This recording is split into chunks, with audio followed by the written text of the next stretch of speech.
Good morning. It's a pleasure to be here to talk about nature and climate. And first, let me thank Sir Partha for joining us in the middle of his night from Cambridge to talk about it.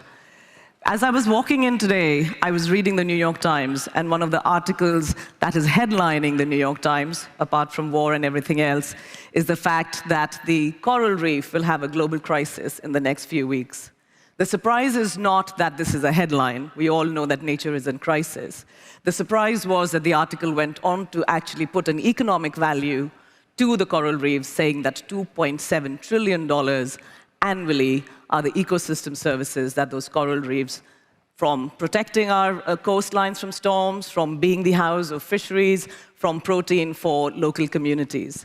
This link into how we think about nature from just being a moral and ethical issue, which many of us truly believe it is, all of us having spent many years working on that, to seeing what are the goods and services and the economic value that we can ascribe to nature that underpins our economy. In fact, according to the World Economic Forum, half our world GDP, $44 trillion, is underlined by nature. You can think of it as pollination services, climate, water cycles, and all the rest of the services that we truly depend on as humans.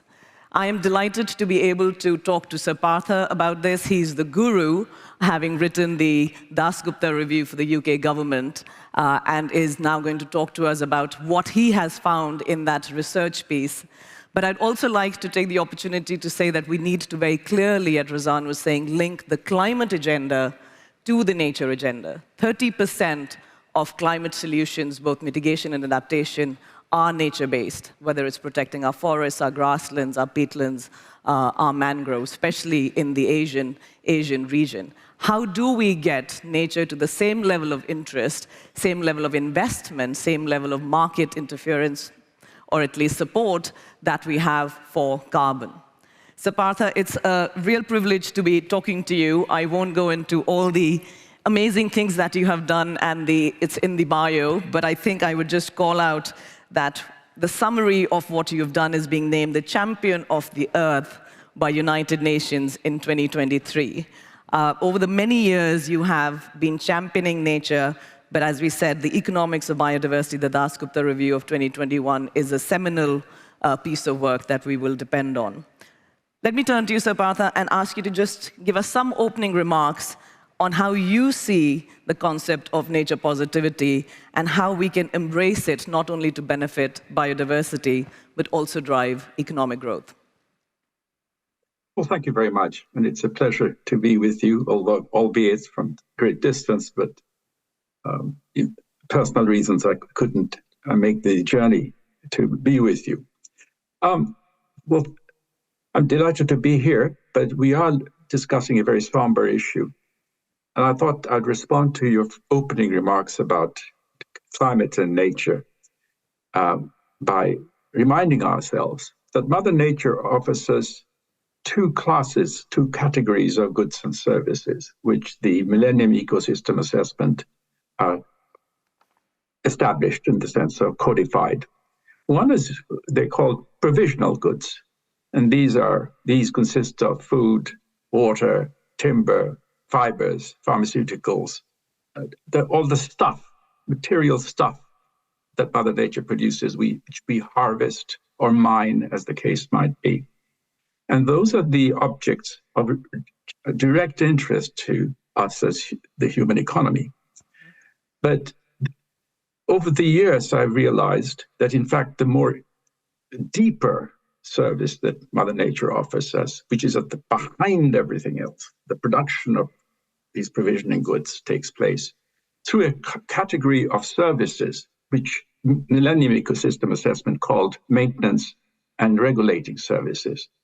Now, they consist of climate regulation, pollination, nitrogen fixation, cleansing of water from our natural means, soil regeneration, decomposition of waste. Now, these are all processes, and I can just go on for quite a way yet. We're looking at innumerable set of services that she provides, both at the local level and, of course, ultimately at the global level. Climate is one of them. and because Mother Nature is always on the move. She doesn't stay still. She carries things from one place to the other. Now, it's these processes which are absolutely fundamental. And the problem with them is that for the most part, they're invisible and they're silent. So monitoring what we are doing to them is really very hard and requires understanding. Indirectly, you can monitor them by looking at the provisioning goods, the state of the soils, the character of the forest, the extent to which the wetlands are enabling water to be cleaned by natural means. So those will be the symptoms. We look at the ecosystems and we look for symptoms of illness, to be whether they are becoming less healthy due to our actions. But at the background are these services. And that should remind us that we should not talk about climate and nature separately. Climate regulation is only one part of the set of services that Mother Nature offers us. And here's the kicker. These services are complementary to one another. You can't say, I'm going to have more of this service, but I don't mind if I have less of that service. We can do that on provisioning goods. And that has really spoiled us, the human economy, because we say to ourselves, well, all right, if the climate crisis has come about because we have unclean energy, so why don't we substitute away from that problem by going to clean energy? Absolutely correct reasoning, by the way. That's not the issue. The issue is we shouldn't be hung up with the idea that we can substitute our way through indefinite growth. That's just not on. And the reason is that at the background is these Mother Nature's maintenance and regulating services, and they are complementary to one another. Not quite a house of cards. They're not complete complementary. But if you press hard enough, she buckles. Just as the human health system, the processes, the metabolic processes that keep us going, we can't say I'm going to trade off one aspect of my bodily functions for another, because it comes together as a joint product, so to speak. Okay, so I thought I'll stop there to give you an indication of the complexity of the matter at one level, but the utter simplicity of the matter as well, simultaneously, so long as we recognize that nature is an asset, the most valuable asset. We are part of nature, and we are embedded in her. So it's not as we versus nature. We are part of it. But thinking of that entire biosphere as a capital asset on all the ecosystems and bits and pieces of provisioning goods and the processes that are generated which keep the provisioning goods in place, that's the way we ought to look at the human condition and the human economy. Unfortunately, we don't do that. Yeah. Thank you, Sir Partha. I think it's very helpful to have that overlay, because I think if I think about the Amazon rainforest currently, we're at that tipping point that if we lose any more of the rainforest, it will actually stop being a rainforest and convert into a grassland or a mixed forest. And that means that not only will we lose all the food, fiber, fuel that comes from the forest, we will lose the entire water cycle system, the carbon system, the nitrogen system, and we might actually have a global impact on agriculture because of the water system that it has changed. So that interlinkages that you talked about are within an ecosystem, but also globally, that interconnectedness is definitely, and we are definitely part of that. One of the things that you mentioned, which is very important right now, is to look at the role of market failures and externalities that are driving biodiversity loss. We know that subsidies of almost $6 trillion are being seen to be against the nature protection agenda and could really have a dire consequence of skewing the market. Could you say a little more about how does that contribute to environmental degradation and inefficiency of resource allocation that we have right now? Well, it does in a very, it is what you're asking, and you know very well that this is elementary economics. We are not paying for nature, that part. In fact, with the 6 trillion that you just now mentioned is the ballpark figure, that's for sure, globally. But that's making nature have a negative price, not even zero. So imagine you removed these subsidies. then you start with zero. And then the question is, are we in fact paying at all? And for some services, of course, we do, because the services are manifested in certain types of ecosystems over which we have property rights. So agricultural land, that's being paid for because there's transactions going on.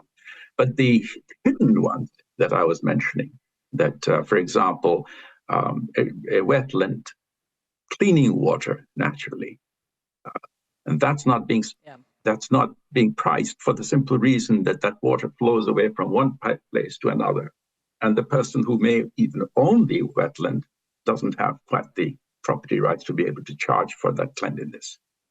So it's the movement of nature which creates a problem. And then, of course, there are these subtle movements that take place in the soils, which, phosphorus floating down from the farmlands and to create dead zones in the oceans. That phenomena, these are services that are taking place, that are services that are being stretched beyond their capacity to withstand the assault that we're making on them. So we are looking at a situation where many markets are missing. And if they're missing, prices are too low, lots of things happen. First of all, we use too much of it. That's for sure, because you're not going to, when you in your budget, you go for cheap stuff, not the expensive ones. But there are some insidious problems there that are created, which we may not necessarily appreciate, which is that the direction of technological change is affected by the fact that you've got these price distortions. So innovators, when the new technology comes around, how does it come around? It doesn't come around just like that. There is an attempt at innovating in a direction which is going to be profitable. And that means I was just saying, talking about innovation. You want to economize on the expensive goods, so labor, for example, or capital, but not nature. So you have chainsaws, you have bulldozers. You don't have nature-saving technological progress. So that's exactly the direction in which it goes. Yeah. I mean, that just picking up on that point, I think we need to start looking at solutions. And you talk about innovative financing mechanisms or policy incentives that can get, through inclusive wealth accounting, more investment, more support for these kind of technology solutions or protection of nature. Can you say a little more about what some of that solution set would be and how we might even link it to carbon? I mean, we have green financing, green bonds, we're looking at biodiversity credits, we're looking at all of these solution sets which will hopefully get us to that solution. Well, it'll have to come from the centralized authorities, including the international community, because you need some kind of an ownership before you can start pricing it. We can't simply imagine that they will be priced. Mm-hmm. They won't be priced unless there is a claim for it. Somebody charges for it, and otherwise it's a free good. So it does certainly require some form of centralized coordination. I don't see it happening any other way, but for the ones which are unidirectional. So, for example, if you're benefiting me, your property is benefiting me, you could ask me to pay for the service that your properties are providing for me. For example, these days now payment for ecosystem services is becoming more and more common for such objects as, for example, pollination, for water cleansing, particularly where landowners are paid. So that's a bilateral thing. Another type which has been very successful has happened in poor countries, in villages, which is some form of social capital, so that common property resources are managed by the community. Again, there's a centralized authority. That centralized authority is the leadership within the community which ensures that people are not misbehaving, taking more than their due, collecting water, fuel, wood, grazing land, and so forth. These are common property resources, and yet they have been extremely well managed, by the way. It used to be, particularly. There's a huge literature that's there to support what I'm saying, from anthropologists in particular. So there's giving us hints that you need some form of coordination across people of interested parties. The natural thing for economists to think of is, of course, centralized coordination. But I was alluding now to common property resources where the community comes together. The sweat really arises when you're neither a community nor do you have an international agency to enforce. That's where the real problems arise. And all the COPs are essentially addressing that question. Yeah.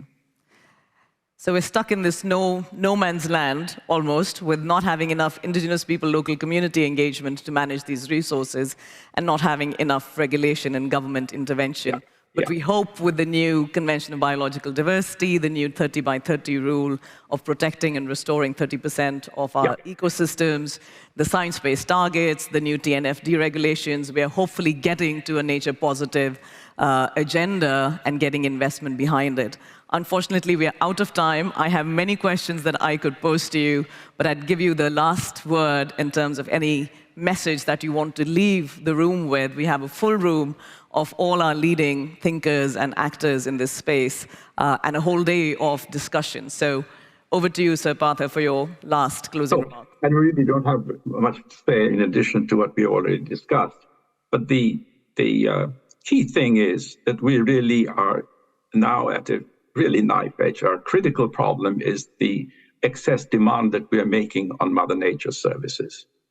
That's eroding her. It's really a demand-supply issue that what we demand from nature exceeds her ability to supply that, make that demand on a sustainable basis. Of course, she can continue to supply it, but she'll be getting unhealthier as time goes by. And of course, the amount that she'll be able to offer will decline. So that's the model we ought to think about.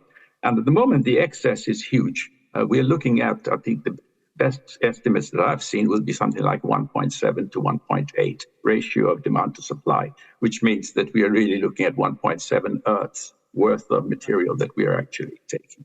That's not sustainable. And I think that should really engage the international community now. We ought to be thinking along those terms rather than simply thinking in terms of global climate change. It really has to be much more multidimensionally oriented. Yeah. How do we get our footprint down from 1.8 to one planet, the one that we live in? Thank you, Sir Partha, very much for this opening remarks. And I will hand back to our lovely MC. Thank you, everyone.